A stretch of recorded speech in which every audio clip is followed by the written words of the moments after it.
अब एक बात सावधानी से सुनिएगा,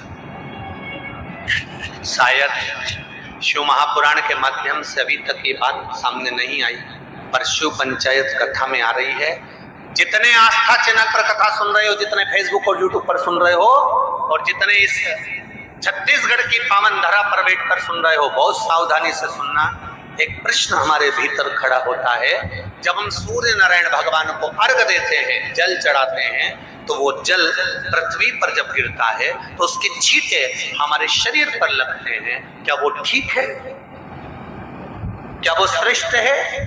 तो शिव महापुराण की कथा कहती है, जब हम सूर्य को अर्घ देते हैं, सूर्य को जल चढ़ाते हैं, वो पानी जब पृथ्वी पर गिरता है, उसके छींटे हमारे शरीर पर लगते हैं, तो वो श्रेष्ठता का भाव निर्मित करते हैं। वो गलत नहीं हो सकता। कारण अब वो भी समझ लीजिए।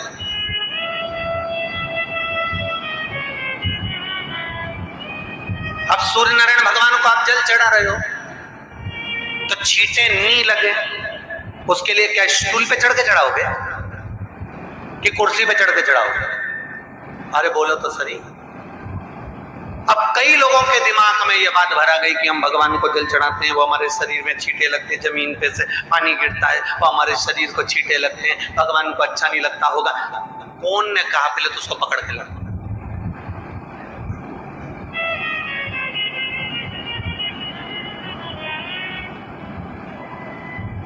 क्योंकि मेरे राम जी महाराज, मेरे भगवान कृष्ण, बड़े बड़े संत, साधु, सन्यासी, तपस्वी, साधक, उपासक जितने भी हुए, जिन्होंने सूर्य की आराधना करी, इन्होंने टेबल पे चढ़कर या कुर्सी पे चढ़कर जल नहीं चढ़ाया। इन्होंने पृथ्वी पर खड़े होकर ही, क्योंकि पृथ्वी तत्व के देव हैं शिव। जब हम मृत्यु लोक पर खड़े होकर, पृथ्वी पर खड़े होकर भगवान शंकर भाग पृथ्वी तत्व को धारण कर कर जल को हाथ में लेकर जब समर्पित करते हैं, और जो जल नीचे गिरता है वो शरीर पर अगर लगता है तो हमको उसका आशीर्वाद ही प्राप्त होता है, दोष नहीं लगता। पर लोगों ने इसको विपरीत कर दिया। कि कौन ने विपरीत करा? कई लोगों ने इसको विपरीत कर दिया।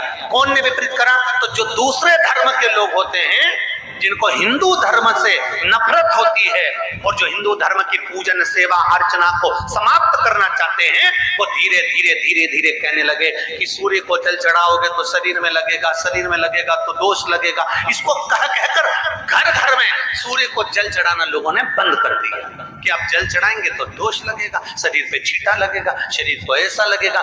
ये दोष नहीं। कितनी सुंदर बात है महाराज।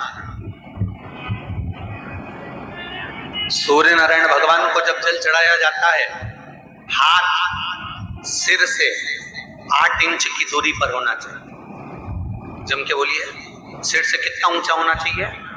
8 इंच ऊपर अपना हाथ होना चाहिए, मस्तक से सूर्य को जल चढ़ाते समय। और ना चांदी का, ना स्टील का, न लोहे का, न प्लास्टिक का, न कांच का, न सोने का कोई बर्तन, न कांसे का, न एल्युमिनियम का, न पीतल का, केवल एक पात्र होना चाहिए, वो है तांबे का। काय का पात्र होना चाहिए? तांबे का पात्र।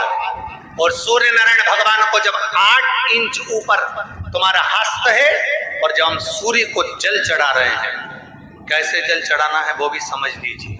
अगर कोई कैंसर का मरीज है, जिसके चेस्ट में कैंसर आ गया हो, लेफ्ट में, राइट में कहीं पर कैंसर आ गया हो, या कोई गठान आ गई हो, तो महाराज आप जल चढ़ाते समय उस जल की धार को सूर्य भगवान को जब चढ़ा रहे हो, तो धार आपकी गठान की ओर जाना चाहिए, जिससे सूर्य की किरण उस जल में से आपके उस स्थान पर पड़े, उस जगह पर पड़े जहां पर गठान है। महाराज आप लगातार जल तो चढ़ाना चालू करो, अच्छे अच्छे डॉक्टर फेल हो जाएंगे और कह देंगे गठान ठीक हो।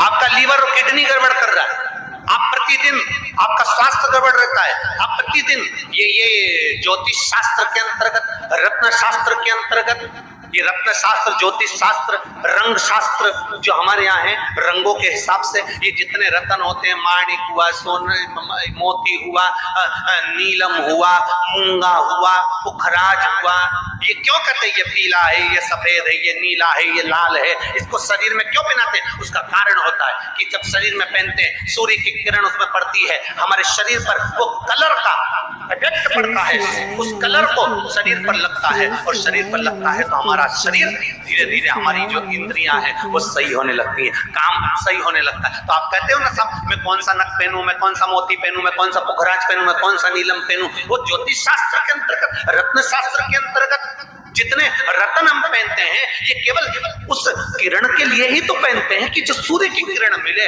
उस किरण का प्रभाव हमारे शरीर पर पड़े। तो इन सबसे अच्छा है कि सुबह शंकर भगवान का नाम लो, तांबा का लोटा में जल भरो, 8 इंच ऊपर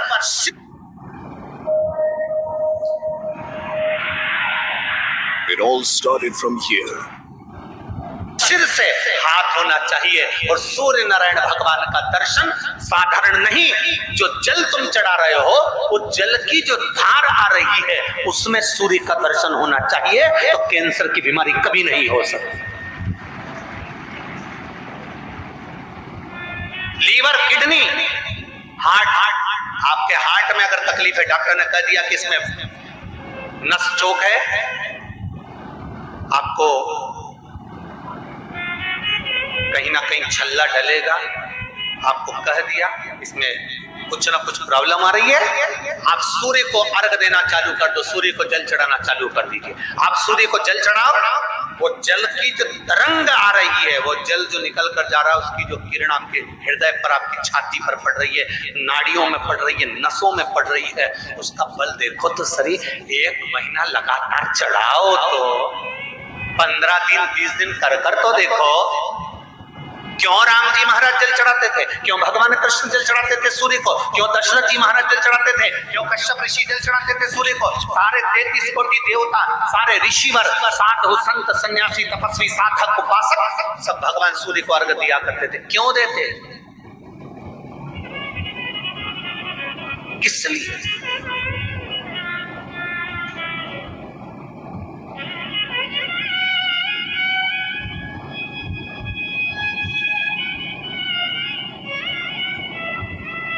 सूर्य नारायण भगवान को जल चढ़ाते समय आपके पंजों की एड़ी ऊंची नहीं होना चाहिए, ध्यान दीजिएगा। आपका पंजा पांव का पूरा की पूरा जमा होना चाहिए भूमि पर। हाथ कितने इंच ऊपर? 8 इंच ऊपर होना चाहिए। जल जो गिरे, सूर्य की किरण, सूर्य का दर्शन उस जल की रोशनी में करना चाहिए। क्या होगा उससे? जिस बच्चे को आंख में चश्मा लगा हो, मोटे से मोटा चश्मा लगा हो, छूट नहीं रहा हो, तो थोड़े दिन उसको सूर्य का अर्घ चढ़वाना चालू कर दो, जल में से सूर्य का दर्शन कराना चालू कर दो। सूर्य का दर्शन जल से 2 महीना 2.5 महीना बहुत है, आंख की रोशनी बढ़ जाएगी, चश्मा हट जाएगा। आप कर देखिए। अब एक प्रश्न और खड़ा होता है सूर्य को अर्घ देने। गुरुजी, पंचदेव पंचायत में सूर्य नारायण भगवान शंकर की पंचायत में हैं। सूर्य नारायण को हम फ्लैट में रहते हैं, हम फ्लैट के अंदर रहते हैं, तो हम फ्लैट में रहते हैं, हमारे यहाँ अगर छज्जा नहीं है, हमारे यहाँ जगह नहीं है, तो हम सूर्य को अर्घ कैसे दें? तो महाराज खिड़की तो होगी, अगर घर में फ्लैट में पानी ढुलेगा और आप लोग नहीं समेट सकते तो एक बाल्टी रख लो, एक पात्र रख लो, पर सूर्य नारायण भगवान को अर्घ देकर रोशनी शरीर पर पड़ना चाहिए। जिंदगी में कभी कोई बड़ी बीमारी नहीं आ सकती। कितने लोग देते हैं सूर्य को अर्घ? जरा हाथ उठाओ। बहुत बढ़िया, बहुत जोरदार। पुरुष लोग भी देते हैं ना, चाहे बच्चे से बच्चा, बच्चों के हाथ में भी 1 लोटा पानी पकड़ाओ। घर में छोटे बच्चे हो ना, उनको तांबे का लोटा दो, पानी दो, जा बाहर खड़े हो जा, 1 लोटा पानी चढ़ा दिया। पहले दिन आप स्वयं बच्चे के साथ बाहर खड़ी हो, ओटले पर, घर के बाहर खड़ी हो, छत पे खड़ी हो या घर के बाहर खड़ी हो, और बच्चे से कह लो चढ़ाओ बेटा, देखो ऐसा हाथ आटी ऊपर करिए, तांबे का लोटा लेकर पानी धीरे धीरे डोलना है, जैसे वो स्लो मोशन के सीन नहीं होते नाटक में, एकदम धीरे धीरे, बस नहीं तो मालूम पड़े छोरा छोरी एक साथ उंडेल के नहीं। जल चढ़ाते समय उस पानी में से सूर्य की किरण पड़ना चाहिए, सूर्य की।